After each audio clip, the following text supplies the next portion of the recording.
And then for the next video is going to be the hip flexor strain. So the preventative exercises is going to be a clamshell, or clams as they're also known as. So the individual is going to be laying on either side, because they will be doing both. Their knees are going to, or their feet are going to be bent, bringing their knees there, have a slight bend in the knees, and then they are going to be coming up, opening, and then coming back down. That is going to be done for about 2 sets or 3 sets of 10 each leg. So as soon as they're done with that 110, they can flip over to the other way. If that gets too easy for them, they can go ahead and add a resistance band around their knees and go ahead and continue in that exercise.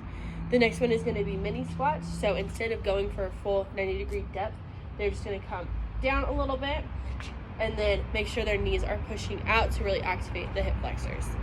And then just to make that one harder, they would just go down for more depth, closer to that 90-degree squat. For the rehabilitative exercises, the first one is going to be a prone hip internal and external rotation. So they will be laying completely flat on their stomach, preferably not outside.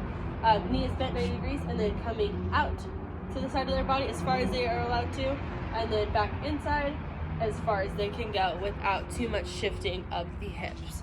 That is going to be one set, about 20 each leg.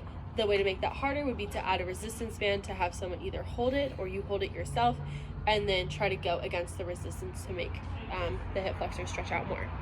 And then the last one is going to be a glute bridge, where you're going to be laying flat on the ground, knees are going to be bent, and then you're going to be pushing your hips up from the ground and then back down. That is going to be 3 sets of 10. The way to make that harder, you can either add weight hanging on to about your midsection and pushing up with weight, or adding a resistance band if your knees tend to fall in a little bit. Really try to push the resistance band away.